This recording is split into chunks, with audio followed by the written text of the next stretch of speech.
A continuación, una mujer desaparece. Era muy posible que fuera un secuestro. La policía descubrió en su ordenador que la víctima llevaba una segunda vida. En Internet aparecieron muchos sospechosos nuevos. Y una inquietante prueba en un lugar inesperado. Algo había pasado en aquel sótano. Parecían marcas de una sierra mecánica. Los científicos ofrecieron respuestas, pero nadie quería aceptarlas. Cuando nos presentaron al capellán, supimos que las noticias que íbamos a recibir no eran buenas. Era una mañana de febrero en Sioux Falls, Dakota del Sur.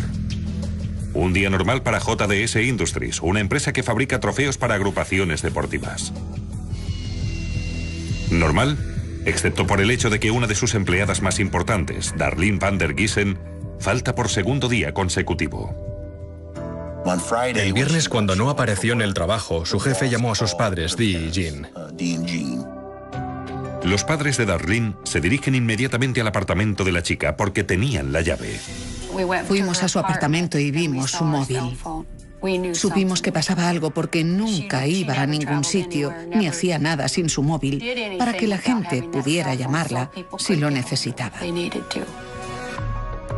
Para Darlene su móvil era muy importante, debido a que era sorda. Las personas sordas usan mucho el móvil y los mensajes de texto. Mediante ellos se comunican con el mundo oyente. Según el informe de llamadas del móvil de Darlene, llevaba 2 días sin utilizar el teléfono. La policía no encontró nada en el apartamento que indicara que estaba en peligro. La cerradura de entrada no estaba forzada, no había indicios de forcejeo. Los muebles no estaban tirados ni había nada roto en el apartamento. Algo más tarde ese mismo día, un camarero de un restaurante llamó a la policía diciendo que había una camioneta abandonada en el aparcamiento. La camioneta era la de Darlene.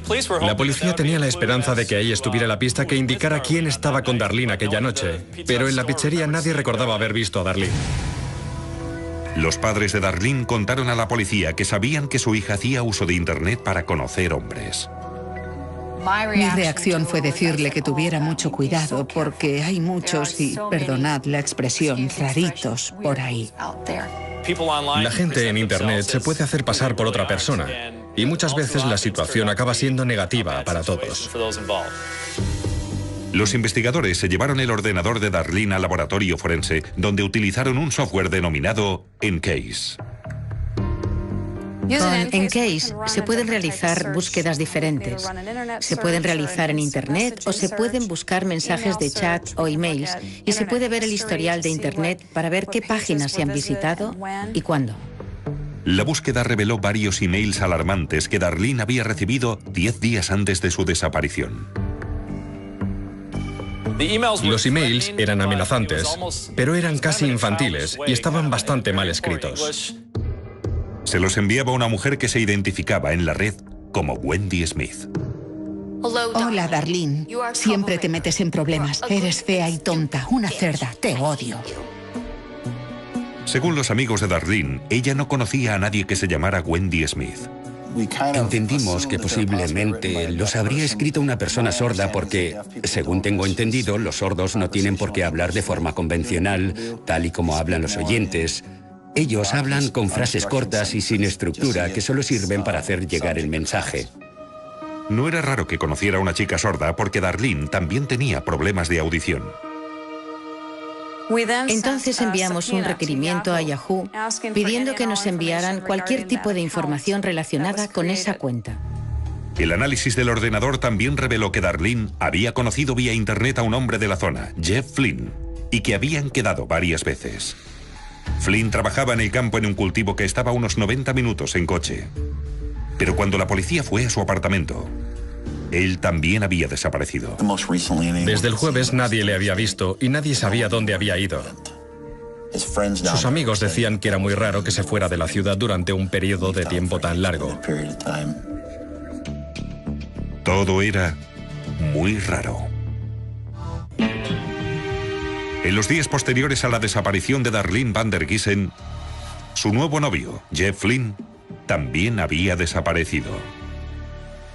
Cuando insinuaron que Darlene se podía haber ido de fin de semana con aquel señor, yo insistí una y otra vez en que Darlene no hacía ese tipo de cosas. Ella no era así.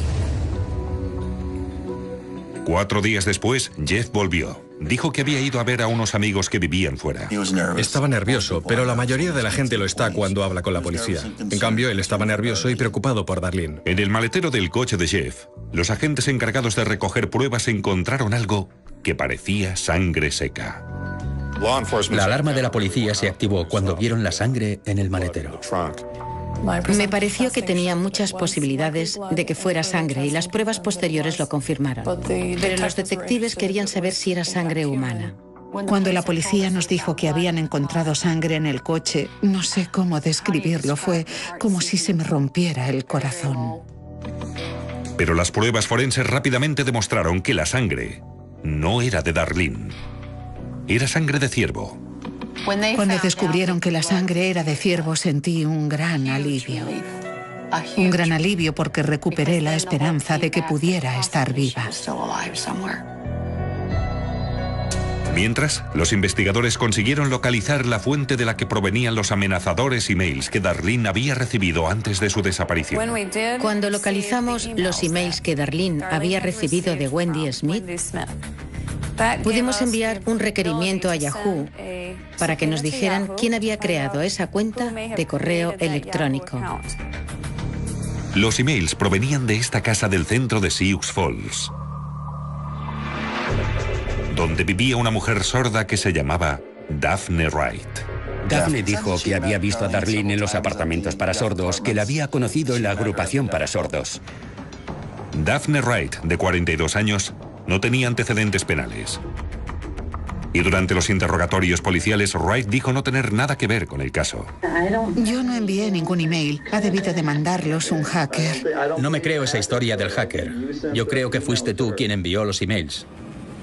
Tú creaste la cuenta con otro nombre y le mandaste los emails en aquella fecha para decirle que no volviera a los apartamentos para sordos. Sí, lo hice. Vale, ¿y te inventaste el nombre de Wendy Smith? Sí, me lo inventé. En otra línea de investigación, se descubrió que Daphne Wright se había visto involucrada en una alteración del orden público con Darlene Van der Giesen tan solo 5 días antes de su desaparición. Darlene estaba cenando con Sally Ford, que era la antigua pareja de Daphne Wright. Tuvieron una especie de pelea y tuvieron que llamar a la policía para que sacara a Daphne de las instalaciones. Daphne Wright dijo a los policías que estaba celosa y que pensaba que Darlene estaba destrozando su relación de pareja. Pero según parece, Darlene y Sally no eran más que amigas. Darlene y esa mujer no tenían una relación lésbica. De hecho, Darlene no era lesbiana. Sin embargo, sí tenían una amistad y cada vez eran más amigas. Se lo pasaban bien juntas. Les gustaba jugar a las cartas, ir al cine juntas y hacerse visitas en casa. Darlene contó a sus amigos que había arreglado las cosas con Daphne tras el incidente. Me dijo, mamá, ahora dice que somos amigas, lo hemos arreglado y ya estamos bien, todo va bien. Pero cuando preguntaron a Daphne Wright por la desaparición de Darlene, los celos salieron de nuevo a la luz. Sally y yo hemos tenido muchos problemas. ¿Crees que Sally te engañaba con Darlene? Sí, lo he pensado porque a veces miente. ¿Quién miente? Sally. Vale. ¿Fue Darlene la víctima de un triángulo amoroso que salió mal? La coartada de Daphne Wright para la noche en la que desapareció Darlene podría darnos la respuesta. Tras enviar emails amenazantes a Darlene Van der Giesen, Daphne Wright se convirtió en la principal sospechosa por su desaparición. La policía consiguió una orden de registro para la casa de Daphne y lo que encontraron allí fue alarmante. Recuerdo el olor a pintura y a productos de limpieza, especialmente cuando nos acercamos al sótano. Miraron en la basura de la cocina y había una botella medio llena de aceite para motosierras. Buscaron un poco más y había un ticket de la ferretería Ace que demostraba que había comprado una sierra hacía unos días. Era una época del año en la que no se compran muchas motosierras. Sin embargo, no había motosierras en casa de Daphne ni en toda la propiedad. Pero en la parte inferior, en el sótano, sí había pintado de azul. Había una zona pintada por aquí, otra por allí y otra por allá. Eran zonas de diferentes tamaños y cosas así. Partes de la pared, no la pared entera. Una zona de 1 metro o metro y poco en el suelo, pero no el suelo entero. Partes de la escalera, pero no toda. Un poco más allá había una pequeña caseta que antes se utilizaba para guardar carbón. El suelo estaba totalmente pintado de azul y la pintura estaba pegajosa y suave, así que se veía que estaba recién pintado. La policía también detectó 7 cortes simétricos realizados en el suelo de cemento. Algunos de nosotros comentamos que parecían cortes de motosierra. Entonces, la policía inició la investigación dirigiéndose a la ferretería Ace. Una vez allí, los investigadores enseñaron a los dependientes distintas fotos, entre las que estaba la de Daphne. Uno de los dependientes dijo que sí, que había vendido una motosierra a esa mujer que además era sorda. Aquella descripción coincidía exactamente con la de Daphne Wright. Fue con una nota en la que ponía máquina para cortar árboles. El chico la llevó primero a la sección equivocada porque no lo entendió bien, pero después la llevó a la sección de motosierras. Estaba preocupada por el precio y cogió la más barata que había en la tienda. Cuando los científicos entraron al sótano de Daphne Wright, no tuvieron dificultades para encontrar más pruebas incriminatorias en las paredes de madera de la caseta para almacenar carbón. Vimos que en las paredes había trozos muy pequeños de hueso y lo que parecía ser piel. Los investigadores recogieron muestras de tejido y de huesos para analizarlas y las compararon con el ADN que habían obtenido del cepillo de dientes y el peine de Darlene. Aquel día vinieron unos cuantos detectives y nos llevaron arriba. Cuando abrieron la puerta, nos presentaron al capellán y al jefe de policía. Todos los agentes estaban en la sala y nos pidieron que nos sentáramos. Así que supimos que las noticias que íbamos a recibir no eran buenas. Y no lo eran. El ADN de Darlene coincidía con la sangre y los tejidos que había en el sótano de Daphne. Ella creía que Darlene se estaba interponiendo entre Sally y ella, y que la única forma de evitarlo era eliminarla por completo. Pero los investigadores seguían teniendo un problema. No tenían el cadáver de Darlene. Al jurado le gusta que haya cadáver, que haya arma del crimen, y nunca se sabe. Puede que te toque un jurado escéptico que al no tener cadáver tenga dudas y te declare inocente. En la búsqueda, la policía primero miró en los contenedores, donde Daphne y sus vecinos tiraban la basura.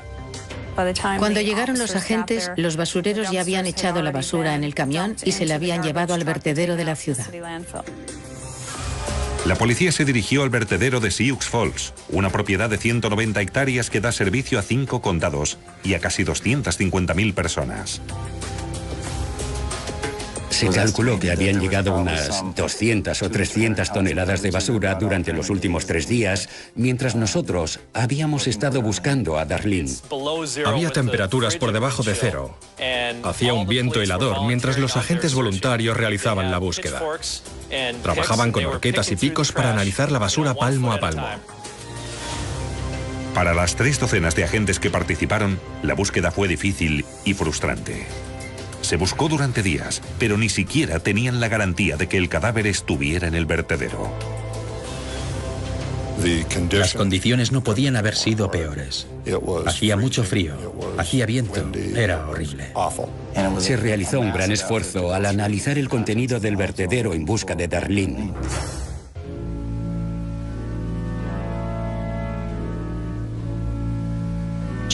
Ella siempre intentaba transmitirte felicidad, y siempre que veo una foto suya, la veo con una sonrisa, una gran sonrisa. 3 semanas después de la desaparición de Darlene Van der Giesen, Sus amigos, su familia y la comunidad de sordos se reunieron para realizar una ceremonia en su recuerdo. A pesar de que los investigadores no habían encontrado su cadáver. Sabíamos que encontrar su cuerpo iba a suponer un gran reto. Tras 5 días de búsqueda en el vertedero, por fin los investigadores encontraron algo. Descubrieron las piernas y el bajo torso de una mujer adulta.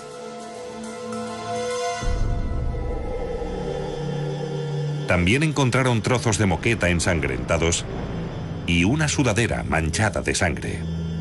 Era una sudadera con unos dibujos del lenguaje de signos, así que supimos que estaba relacionado con la comunidad de sordos. Las pruebas demostraron que la sudadera tenía restos de la sangre de Darlene. Pero se encontró ADN de otra persona más en la sudadera. Cogí muestras del interior de la sudadera con la esperanza de que hubiera ADN suficiente o células de piel suficientes para conseguir la identificación completa. Y tuve suerte porque pude identificar a Daphne Wright. Ser capaces de relacionar a Daphne Wright con una sudadera en la que también había sangre de Darlene van der Giesen y tejidos suyos era muy importante. Teníamos una prenda de ropa que pertenecía a la sospechosa y sabíamos que se la había puesto. Teníamos sangre y tejidos de la víctima en esa prenda y teníamos restos del cadáver encontrados cerca. Así que eran unas pruebas muy valiosas. A 40 kilómetros de distancia, al otro lado de la frontera con Minnesota, un trabajador de la autopista encontró el torso y la cabeza de Darlene envueltos en plástico. El forense descubrió que Darlene tenía un importante traumatismo en la cabeza. La habían atado. Le habían colocado una cuerda alrededor del cuello, que según uno de los forenses de Pierre, era como la de la bobina de cuerda que habían encontrado en el garaje de la casa donde vivía Daphne Wright. El examinador médico tenía 2 teorías sobre cómo habían asesinado a Darlene. La causa de la muerte pudo ser el importante traumatismo con la fractura de 17 centímetros que tenía en el cráneo o la falta de aire causada por la bolsa que le pusieron en la cabeza o una combinación de las dos. Los abogados defensores dicen que Daphne estaba convencida de que Darlene estaba intentando robarle a su exnovia y quería evitarlo. Pidió a Darlene que quedara con ella en la pizzería. Pero una vez allí, cambió de opinión y le propuso que mejor fueran a su casa. Una vez en casa, Daphne golpeó a Darlene con un objeto contundente. La tiró por las escaleras. Luego, le ató una bolsa de plástico grueso alrededor del cuello con una cuerda que tenía por allí.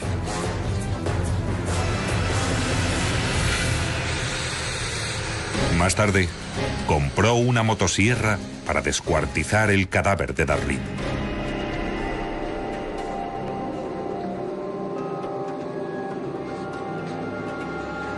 Pero no pensó en el ticket, en los testigos de la tienda y en el gran número de pruebas forenses que dejó.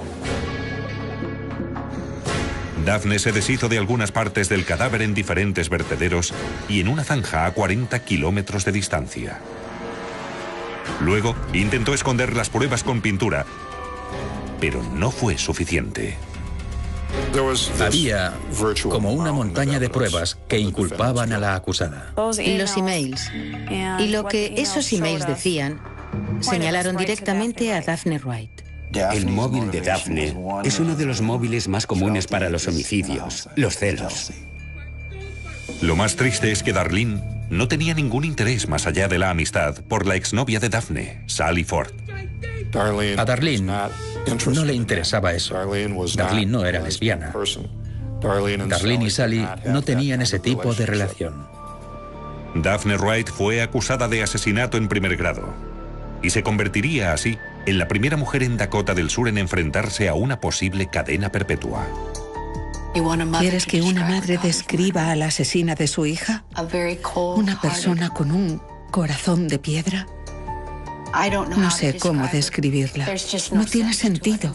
Yo me pregunto por qué, pero no creo que pueda contestar esa pregunta nunca, a no ser que Daphne me lo explique. Si tuviera que describir a Daphne Wright, diría que es una asesina de sangre fría. Para descuartizar un cuerpo humano con una motosierra hay que sentir mucho dolor y resentimiento. En mi opinión, tienes que odiar mucho a alguien para hacerle eso. Daphne Wright fue declarada culpable, pero el jurado le salvó la vida. Aunque a cambio, pasará el resto de su vida en la cárcel sin posibilidad de libertad condicional. Había una o dos personas del jurado que dijeron con firmeza y desde el principio que, pasara lo que pasara, no iban a aceptar la pena de muerte. No dejábamos de pensar, ¿qué vamos a conseguir si la sentenciamos a muerte? ¿Qué sacará ella de esto? ¿Qué sacará la sociedad? ¿Qué sacaremos nosotros? Y no veíamos nada bueno en ello. Es un asesinato sin sentido. No tenía que haber pasado. Darlene nunca fue una amenaza para la relación entre Sally y Daphne. Yo he aprendido una lección, a no dar nada por sentado cuando hablas con alguien, porque esa persona que está sentada frente a ti puede que sea capaz de casi cualquier cosa, a pesar de que no lo parezca a simple vista. Este caso es como de libro. Es el caso forense típico. No había arma de fuego, así que gracias a las pequeñas pruebas forenses se pudieron conectar las pistas. Y todo llevó a los detectives en una sola dirección, hacia Daphne Wright.